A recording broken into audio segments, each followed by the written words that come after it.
ভিউজের চিন্তা পরে করুন, আগে আপনার ইউটিউব চ্যানেলের সেটিংস ঠিক করুন। দেখুন, একটা ইউটিউব চ্যানেলের যদি সেটিংসকে পারফেক্টভাবে ঠিক না করা হয় তাহলে সেই ইউটিউব চ্যানেলে কোনোভাবেই ভিউজ বাড়ানো সম্ভব হয় না, বা যত ভালো কোয়ালিটির ভিডিও আপলোড করা হোক না কেন সেই ইউটিউব চ্যানেলে 10, 5, 15 বা 20টা ভিউজ এসে আর ভিউজ আসবে না।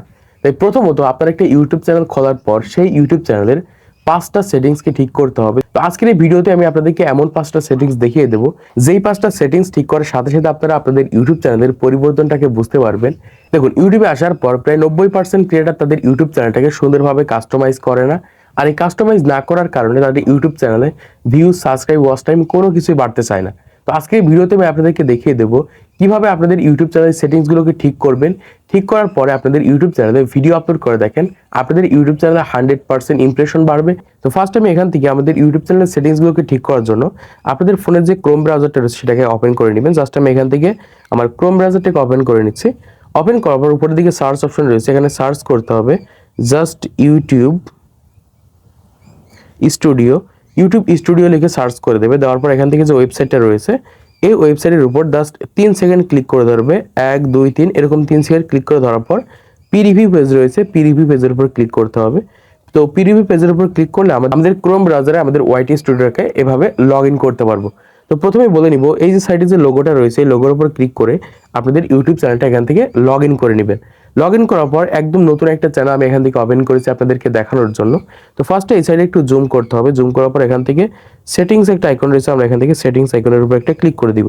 তো সেটিংস আইকনের উপর ক্লিক করার পর আমাদের সামনে প্রথমত এরকম একটা ইন্টারফেস চলে আসবে। এখান থেকে আমরা দেখতে পাচ্ছি চ্যানেল আইকন রয়েছে, আমরা এখান থেকে চ্যানেল আইকনের উপর ক্লিক করে দিব। চ্যানেলের উপর ক্লিক করার পর আমাদের সামনে এরকম একটা ইন্টারফেস চলে আসবে এবং এখান থেকে প্রথমে দেখতে পাচ্ছি রয়েছে কান্ট্রি। তো এই সেটিংসটা অনেক ক্রিয়েটার রয়েছে বা অনেক নতুন ক্রিয়েটার রয়েছে তাদের ইউটিউব চ্যানেলে ভিউজের আশায় বা ভালো ইনকামের আশায় কি করে বাইরের দেশে কান্ট্রিগুলো সিলেক্ট করে থাকে, সেটা ইন্ডিয়া হতে পারে, জাপান হতে পারে, আমেরিকা হতে পারে, এরকম বিভিন্ন ধরনের কান্ট্রি সেট করে থাকে। আর এই কারণে দেখা যায় তাদের ইউটিউব চ্যানেলটা ইউটিউব একদমই ফ্রিজ করে দেয়। আর ইউটিউব যদি বুঝতে পারে যে আপনি এক কান্ট্রিতে থেকে অন্য কান্ট্রি সিলেক্ট করে রেখেছেন তাহলে কিন্তু আপনাদের ইউটিউব চ্যানেলটা গ্রো করবে না। তাই এখান থেকে আপনাদের প্রথম যে অপশনটা রয়েছে এখান থেকে দেখতে পাচ্ছি কান্ট্রি রয়েছে, কান্ট্রির উপরে ক্লিক করতে হবে। তো আমি এখান থেকে ক্লিক করে দিচ্ছি। দেওয়ার পর বর্তমান সময় আপনি যে দেশে রয়েছেন সেই দেশটাকে এখান থেকে সিলেক্ট করতে হবে। অথবা এখান থেকে আপনাদের ইউটিউব চ্যানেলে মনিটাইজেশন সময় কিন্তু অন্য কান্ট্রি সিলেক্ট হয়ে থাকে তাহলে কিন্তু আপনাদের ইউটিউব চ্যানেলটা বর্তমান সময় মনিটাইজেশন দিবে না। এটা কিন্তু খুবই গুরুত্বপূর্ণ। তো আমি এখান থেকে বাংলাদেশকে সিলেক্ট করে দিচ্ছি, মানে বর্তমান সময় যে দেশে বিলং করছেন সেই দেশটাকে এখান থেকে সিলেক্ট করতে হবে। সিলেক্ট করার পর এই সাইডে আমরা দেখতে পাচ্ছি নিচের দিকে রয়েছে কিওয়ার্ড নামে একটা অপশন, এবং এই কিওয়ার্ড একটা ইউটিউব চ্যানেলকে ভিউজ এনে দেয়। আর এই কিওয়ার্ডের মাধ্যমেই নতুন অডিয়েন্সকে ইউটিউব খুঁজে বের করতে পারে। এখন এই যে কিওয়ার্ড অপশন রয়েছে অ্যাড কিওয়ার্ড, এটার উপর ক্লিক করলে কিন্তু এখান থেকে আমরা বিভিন্ন ধরনের কিওয়ার্ড অ্যাড করতে পারবো। তো এখন আপনি এখানে কোন ধরনের কিওয়ার্ডগুলো অ্যাড করবেন বা একটা ইউটিউব চ্যানেলের সঠিক কিওয়ার্ড কিভাবে খুঁজে বের করবেন সেটাও আপনাদেরকে দেখিয়ে দিচ্ছি। তো ফার্স্ট আপনি এখান থেকে বেরিয়ে চলে আসবেন, আসার পর এখান থেকে ইউটিউবটাকে ওপেন করবেন। জাস্ট আমি এখান থেকে ইউটিউবটাকে ওপেন করে নিচ্ছি। ইউটিউবে আসার পর আমাদের প্রথম যে কাজটা করতে হবে এই সাইডে আমাদের লোগোজ অপশনটা রয়েছে, এই লোগো অপশনে ক্লিক করতে হবে। তো ক্লিক করার পর এই সাইডে আমরা দেখতে পাচ্ছি একটা অপশন রয়েছে, এই যে অপশনটা রয়েছে এই অপশনটার উপর ক্লিক করতে হবে। তো এই অপশনটার উপর ক্লিক করার পর আমাদের সামনে এরকম একটা সার্চ অপশন চলে আসবে এবং এখান থেকে আপনি কোন বিষয়টা লিখবেন, আপনি যে রিলেটেড ভিডিও বর্তমান সময় তৈরি করছেন সেই রিলেটেড লেখার এখানে চেষ্টা করতে হবে। দেখুন, আমি যেহেতু ইউটিউব টিপস অ্যান্ড ট্রিক্সের ভিডিও তৈরি করে থাকি আমি এখান থেকে লিখে দিচ্ছি ইউটিউব। জাস্ট ইউটিউব লেখার সাথে সাথে আমাদের সামনে দেখতে পাচ্ছি অনেকগুলো ট্যাগ চলে এসেছে, যার ভিতর একটা ট্যাগ রয়েছে ইউটিউব চ্যানেল কিভাবে খুলবো। তো এই ট্যাগটাকে আমি এখান থেকে কপি করে নিব। তো এই পুরো ট্যাগটাকে এভাবে কপি করে নিতে হবে। তো কপি করার পর এখান থেকে জাস্ট এই যে অপশনটা রয়েছে অপশনের ভিতরে আমার এখান থেকে পেস্ট করতে হবে। পেস্ট করার পর দেখতে পাচ্ছি এখান থেকে একটা কিওয়ার্ড অলরেডি আমি কমপ্লিট করে ফেলেছি।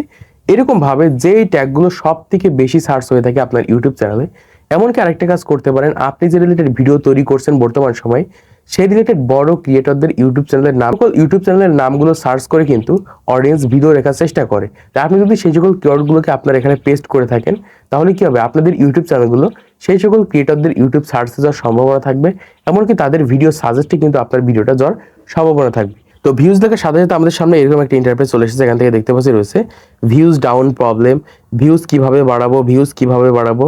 তো এখান থেকে আমি এই ট্যাগটাকে প্রথমত এখান থেকে কপি করে নিচ্ছি। এরকম ভাবে তোমরা 10 থেকে 15টা ট্যাগ ইউটিউব সার্চ থেকে নেবে, নেওয়ার পর এখান থেকে পেস্ট করে দেবে। জাস্ট আমি এখান থেকে পেস্ট করে দিচ্ছি।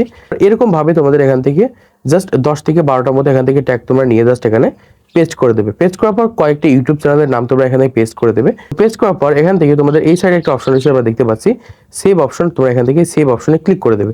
জাস্ট আমি এখান থেকে সেভে ক্লিক করে দিচ্ছি। তো সেভে ক্লিক করার পর আবার তোমাদের এখান থেকে সেটিংস অপশনে ক্লিক করতে হবে। আমি এখান থেকে সেটিংস অপশনে ক্লিক করে দিচ্ছি।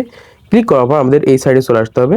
আসার পর এখান থেকে আবার চ্যানেল আইকনে ক্লিক করতে হবে। চ্যানেল আইকনে ক্লিক করার পর এখান থেকে অ্যাডভান্স সেটিংস নামে একটা অপশন রয়েছে, আমরা এখান থেকে অ্যাডভান্স সেটিংসের উপর ক্লিক করে দিব। ক্লিক করার পর এখান থেকে একটা অপশন রয়েছে, দেখতে পাচ্ছি এই অপশনটা কিন্তু খুবই গুরুত্বপূর্ণ একজন ইউটিউবারের জন্য। এই সেটিংসটার উপর ভিত্তি করে কিন্তু অডিয়েন্স খুঁজে বের করে সেই সকল অডিয়েন্সের কাছে ভিডিওগুলোকে পাঠাবে। এখান থেকে দুইটা অপশন রয়েছে, আমরা দেখতে পাচ্ছি। তো এখানে প্রথমে রয়েছে, দেখতে পাচ্ছি yes set this channel as made for kids, এবং দ্বিতীয় রয়েছে no set this channel as made for kids. তো এখানে কোনটা সেট করবেন? বর্তমান সময় আপনি যদি বাচ্চাদের জন্য ভিডিও তৈরি করে দেখেন, তাহলে এখান থেকে অবশ্যই আপনাকে এই যে উপরে যে অপশনটা রয়েছে উপরেটা সিলেক্ট করতে হবে।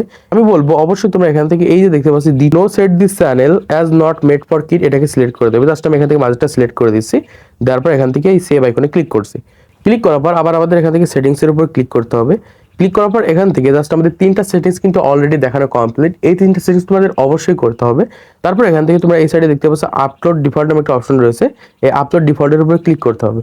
ক্লিক করার পর আমাদের সামনে এরকম একটা ইন্টারফেস আসবে। এখান থেকে অ্যাডভান্স সেটিংস রয়েছে, আমাদের এখান থেকে অ্যাডভান্স সেটিংসের উপর ক্লিক করতে হবে। তো আমি এখান থেকে অ্যাডভান্স সেটিংসের উপর ক্লিক করে দিচ্ছি। ক্লিক করার পর এখান থেকে ক্যাটাগরি নামে একটা অপশন রয়েছে, অবশ্যই আমাদের এই ক্যাটাগরিটাকে সিলেক্ট করতে হবে। যখনই আপনার ইউটিউব চ্যানেলের ক্যাটাগরিটাকে সিলেক্ট করতে পারবেন, তখনই কিন্তু ইউটিউব অ্যালগরিদম বুঝতে পারবে যে আমরা কোন ধরনের ভিডিও তৈরি করি বা কোন ক্যাটাগরিতে ভিডিও তৈরি করে থাকি। আর এই ক্যাটাগরিতে কারা ভিডিও দেখে থাকে তাদেরকে কিন্তু ইউটিউব খুঁজে বের করবে এবং তাদের কাছে কিন্তু ভিডিওগুলো রেকমেন্ড করবে। তো এখান থেকে এই ক্যাটাগরি অপশন আমরা একটা ক্লিক করে দিব। তো যেহেতু আমি এখান থেকে ইউটিউব টিপস অ্যান্ড ট্রিক্সের ভিডিও তৈরি করে থাকি, আমার এখান থেকে সায়েন্স অ্যান্ড টেকনোলজির অপশনটা রয়েছে, আমি এটাকে সিলেক্ট করে দিচ্ছি। সিলেক্ট করার পর এখান থেকে দেখতে পাচ্ছি আরেকটা অপশন রয়েছে এই সাইডে, লাইসেন্স নামে একটা অপশন রয়েছে, আমাদের এখান থেকে এই লাইসেন্সের উপর ক্লিক করতে হবে। তো লাইসেন্সের উপর ক্লিক করার পর এখান থেকে দুইটা অপশন রয়েছে, এখান থেকে আপনি কোনটা সিলেক্ট করবেন। এখান থেকে দুইটা অপশনের ভিতরে একটা রয়েছে কি ক্রিয়েটিভ কমন্স, আর একটা রয়েছে স্ট্যান্ডার্ড ইউটিউব লাইসেন্স। এখান থেকে আপনি যদি পুরোপুরি আপনার নিজস্ব ভিডিও তৈরি করে থাকেন, এক কথায় আপনার ভিডিওগুলো অন্য কেউ কপি করতে পারবে না, আপনার ভিডিওগুলোতে ভিউজ ভালো আনতে চান, তাহলে অবশ্যই এখান থেকে এই যে স্ট্যান্ডার্ড লাইসেন্স এটা রয়েছে একদম প্রথমে এটা সিলেক্ট করতে হবে। আপনি যদি ভুলবশত এখান থেকে ক্রিয়েটিভ কমন্সটা যদি অ্যাড করে দেন, তাহলে কোনোভাবে আপনার ইউটিউব চ্যানেলে ভিউজ আসবে না, ভিউজ বাড়াতে পারবেন না। এখান থেকে অবশ্যই আপনাদের জাস্ট স্ট্যান্ডার্ড ইউটিউব লাইসেন্স এটাকে সেট করতে হবে। জাস্ট আমি এটাকে সেট করে দিচ্ছি। দেওয়ার পর এখান থেকে এই সাইডে দেখতে পাচ্ছি সেভ আইকন রয়েছে, আমাদের এখান থেকে এই সেভের উপর ক্লিক করতে হবে। তো সেভের উপর ক্লিক করে দিলে কিন্তু আমাদের সেটিংসগুলো অলরেডি কিন্তু সেট করা কমপ্লিট। তো আশা করছি আপনারা এই 5টা সেটিংস ঠিক করেছেন, এবং ঠিক করার পরে আপনারা একটা ইউটিউব চ্যানেলে ভিডিও আপলোড করে দেখেন, 100% আপনাদের ইউটিউব চ্যানেলে ভিউজ বাড়বে, এমনকি আপনাদের ইউটিউব চ্যানেলটা গ্রো করাতে পারবেন। আজকের এই ভিডিওর মাধ্যমে আশা করছি আপনারা অনেক কিছু শিখতে পেরেছেন, জানতে পেরেছেন, বুঝতে পেরেছেন। তো ভিডিওটা যদি ভালো লেগে থাকে তাহলে একটা লাইক করে দিবেন, চ্যানেলটি সাবস্ক্রাইব করে দিবেন পরবর্তী আরও ইউটিউব টিপস অ্যান্ড ট্রিক্সের ভিডিও দেখার জন্য।